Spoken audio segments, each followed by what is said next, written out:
జానబాబు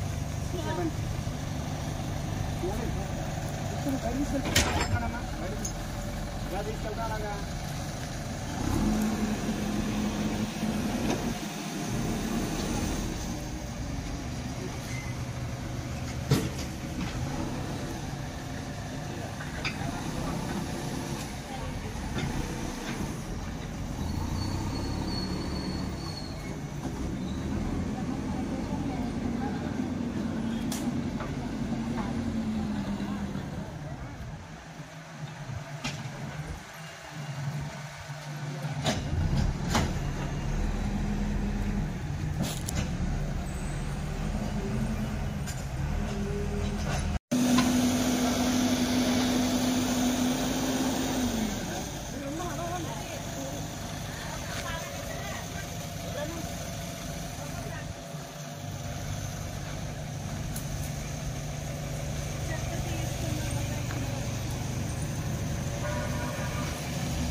రాజమండ్రిలో ఇది ఒక సంచలనమైనటువంటి ప్లేసు. ఎంచేతంటే ఈ 120 అడుగుల లోతు క్వారీ గోతులు ఇవి. ఈ క్వారీ గోతుల్లో ఆ రోజుల్లో 44 వార్డులు ఉండి 44 వార్డులోంచి వచ్చినటువంటి చెత్త చెదారాలు ఇక్కడ తీసుకొచ్చేవారు. చెత్త తీసుకొచ్చారంటే ఒక ఇది చెత్తే కాకుండా కుక్కల్ని పందుల్ని చంపేవారు. అప్పుడు కుక్కల్ని పందుల్ని చంపి ఇక్కడ తీసుకొచ్చేవారు. కుక్కల్ని పందుల్ని చంపిందే కాకుండా మనుషులు కళేబారాలు ఏవైతే ఉన్నాయో కాళ్ళు చేతులు నరికేసినవి కానీ పురుల్లో పోయిన పిల్లల్ని కానీ ఇక్కడ తీసుకొచ్చి వేసేవారు. అదేవిధంగా చేపల మార్కెట్ నుంచి కానీ గొడ్ల కబాళ నుంచి కానీ తీసుకొచ్చినవన్నీ కూడా ఇక్కడే వేసేవారు. అప్పుడు మేము 8 సంవత్సరాలు సుదీర్ఘంగా పోరాటం చేసి ఈ పోరాటంలో చాలామంది అనారోగ్యాలు పాలయ్యారు. కారణం ఏంటంటే ఇక్కడ తీసుకొచ్చినట్టు చెత్త తగలబడతా ఉండేది. చుట్టుపక్కల ఉన్నాయని ఈగలు దోమలు అన్నీ వచ్చి చాలామందికి పైలేరియా మలేరియా జ్వరాలు చాలా విపరీతంగా పెరిగి అలాంటి పరిస్థితి ఇక్కడ ఈ ప్రాంతంలో నడిస్తే ఆ పరిస్థితుల్లో ఆ రోజుల్లో ఆమరణ నిరాహార దీక్షలు చేసాం, రిలే నిరాహార దీక్షలు చేసాం, జైలుకి వెళ్ళాం.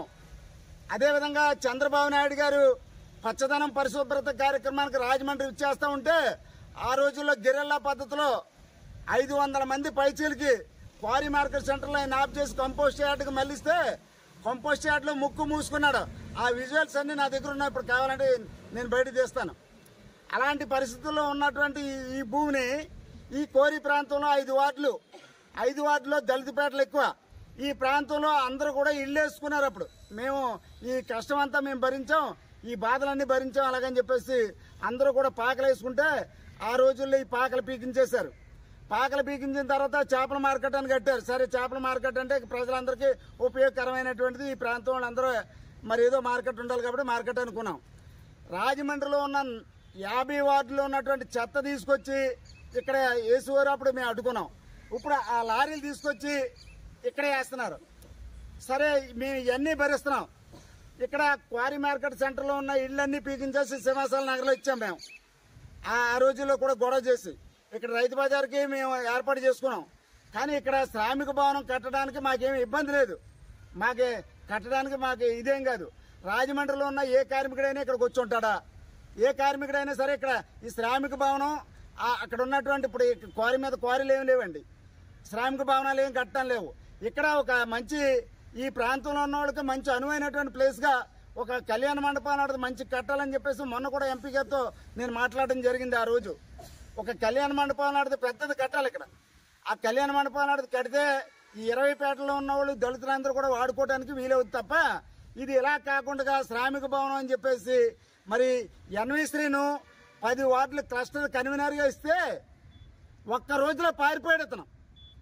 ఈ ప్లేస్ చూపించాలంటే అతను తెలుసు నేను చేసిన పోరాటాలన్నీ అతనికి తెలుసు. ఎంపీ గారికి తెలియపోవచ్చు. కానీ మరి అతన్ని నేను చేసిన పోరాటాలు అన్నిటికీ మొత్తం పూర్తి స్థాయిలో వాళ్ళ నాన్నకాడ నుంచి వీళ్ళకాడ నుంచి అంతా తెలుసు కదా. ఇతను పనిచేయడానికి కాదు, ఇతను శ్రామిక భవనం ఇక్కడ కట్టాలని, ఇక్కడ డిస్టర్బ్ చేయాలని, మా వార్డులో మమ్మల్ని డిస్టర్బ్ చేయాలనేటటువంటి ఉద్దేశంలో ఎన్వీసీ స్క్రీన్ చేసేటటువంటి ఈ యొక్క పద్ధతి ఎంపీ గారిని కూడా మభ్య పెడుతున్నాడు. ఇక్కడ ఇలాంటి పోరాటాలు చేశారండి, ఇలాంటి ఇబ్బందులు పడ్డారు, అక్కడ చుట్టుపక్కల ఉన్న వాళ్ళు ఇబ్బంది పడుతున్నారు, అక్కడ సరైన కళ్యాణ మండపం లేదు అడుగుతున్నారు కదా అని చెప్పేసి చెప్పుకోవాలి. ఆ కళ్యాణ మండపం మంచిది ఏదన్నా ఈ ప్రాంతంలో ఉన్నటువంటి వాళ్ళకి చూపెడితే పర్లేదు. శ్రామిక భవనం అనేది రాజమండ్రిలో ఎక్కడో ఏదో ప్లేస్ చూపెడితే వాళ్ళందరూ అక్కడ ఉండడానికి వీలవుద్ది తప్ప ఇక్కడ ఈ ఏరియాలో మరి వార్డు ఇన్ఛార్జిగా ఉన్న నన్ను కూడా కనీసం ఏది ఆ ఎన్వి శ్రీ అన్నవాడు కనీసం పలకరించి ఏమంటే ఇదిగో మీ వార్డులో పనిచేస్తున్నాం మరి ఇదిగో ఇలా ఉందన్న మాట ఒక మాట మాట్లాడలేదు. ఎంపీ గారిని మభ్య పెడుతున్నాడు కూడా ఉండి. ఇదే పద్ధతి అతనికి పని చేయమంటే 10 వార్డులు తిరిగి కష్టపడాలేమో అని చెప్పేసి ఆ ఏమి కష్టం లేక 3 రోజులు ఉండలేక పారిపోయాడు. తమాషాగా ఉందేంటి? ఏంటి ఎన్విశ్రీని సంబంధం ఏంటి? ఇక్కడ ఎన్విశ్రీని ఎవరో ఇక్కడ చెప్పడానికి? ఇక్కడ కష్టపడి పనిచేసింది మేము. దీనికోసం సుదీర్ఘంగా 30 ఏళ్ళు దీని మీద పోరాటాలు చేస్తూ ఉన్నాం. అప్పుడు జవహర్ రెడ్డి గారు కూడా 25 లక్షలు ఇచ్చి ఇదంతా కప్పెట్టించారు మేము పోరాటం చేసినప్పుడు. మరి ఇంత కష్టపడి పనిచేస్తూ ఉంటే మమ్మల్ని కనీసం ఆ ఎన్విసి అన్నోడు కన్సల్ట్ చేయడం కానీ లేకపోతే ఇది పరిస్థితి ఎలా చేద్దాం అనుకున్నాం అనే మాట కూడా అనుకుంటగా చేస్తే రేపు 20 పేటల వాళ్ళకి ఏం సమాధానం చెప్పాలా? శ్రామిక భవనం కట్టడానికి మాకు అభ్యంతరాదు, ఏదో ప్లేస్ చూడాలా. అంతేగాని ఇక్కడ 20 పేటలో ఉన్నటువంటి వాళ్ళు అందరూ కూడా పెళ్లిళ్ళు చేసుకుంటే ఎక్కడ పోవాలో తెలియని పరిస్థితి అయిపోయింది. మరి ఎక్కడైనా పెద్ద కళ్యాణ మండపాన్ని తీసుకోవాలంటే కళ్యాణ మండపాన్ని తీసుకొని పెళ్లిళ్ళు చేసిన అంత స్తోమత ఈ 5 వార్డుల వాళ్ళకి లేదు. ఈ ఎన్విశ్రీను నిర్ణయం మార్చుకొని ఎక్కడ మంచి ప్లేస్ ఎక్కడైనా ఇమ్మని చెప్పాలి తప్ప ఈ ప్లేస్లో ఇవ్వడం అనేటటువంటిది అతను ప్రతిపాదన పెట్టడం, అతను రప్పించడం, ఇక్కడ మభ్య పెట్టడం ఇది కానీ చేస్తే ఎన్విశ్రీని చెప్తున్నా నీ పద్ధతి మార్చుకో. మేము చాలా పోరాటాలు చేసాం, మాకు చేతగా కాదు. మా పోరాటాలు మాకుంటాయి, నీ పోరాటం నీకుంటే ఎంపీ గారిని కూడా మభ్య పెట్టే పని చేయకు, అది కరెక్ట్ కాదు. ఇది మాత్రం ఇది ఇక్కడ స్థానికంగా ఉన్న ప్రజలు ఉపయోగించుకోవడానికి ఇవ్వాలి తప్ప అక్కడ పెట్రోల్ బంక్ కడతానన్నారు. మున్సిపల్ కార్పొరేషన్కి ఆదాయం వస్తుంది అనుకున్నాం. ఇక్కడ 50 వార్డుల నుంచి వచ్చే చెత్త లారీలు తీసుకొస్తున్నారు, మేము అడ్డు పెట్టలేదు. ఎక్కడ చిన్న ప్లేస్ ఉంటే ఆ చిన్న ప్లేస్ చూసుకోవడం, ఎంపీ గారి దగ్గర ఉండి చెవికడ చేరేలాగా ఎన్విసిని అవడండి. ఇక్కడ ఏంటి అతను సంబంధం ఏంటి చెప్తున్నాం. నీ పద్ధతి మార్చుకో, ఎన్విసిను చెవికాడ చేరేలా ఉండి ఎంపీ గారిని ఏ రకంగా ఉపయోగించుకో కానీ మా వార్డులో మాత్రం నీ ఆహారం చేస్తే మాత్రం తప్పనిసరిగా నేను ఊరుకుంటే ప్రసక్తి లేదు. 20 పేటల్లోనూ ఒక రౌండ్ తిరిగేస్తాను ఖచ్చితంగా. ఇక్కడ నేను పూర్తి స్థాయిలో మరి ఏంటో అన్నది తెలుసుకోవచ్చు. ఇక్కడ దళితులు మానేసేసి నువ్వు ఒక చౌదరిగా నువ్వు ఏదో చేద్దాం అనుకుంటే మాత్రం అది జరిగేది కాదు. ఇక్కడ దళితుల మీద చిచ్చు పెట్టేసి నేనేదో నడిపేద్దామని అనుకున్నాయేమో. కబడ్దారు చెప్తున్నాను ఎన్వైశ్రీను, నువ్వు ఈ పద్ధతి మార్చుకోకపోతే మాత్రం నీ మీద ఖచ్చితంగా నేను ఆల్రెడీ పోరాటం మొదలు పెడతాను. నీ పోరాటం నువ్వు చేయి, నా పోరాటం నువ్వు చేస్తే ఎవరు విజయం సాధిస్తామో చూద్దాం. ఇక్కడ ఏంటి నీకు సంబంధం? నువ్వు ఇక్కడ ఏమైనా పోరాటం చేసావా, ఇక్కడ ఏమైనా కప్పెట్టించావా, లేకపోతే ఇక్కడ ఏంటి నీకు ఎవరు చెప్పండి?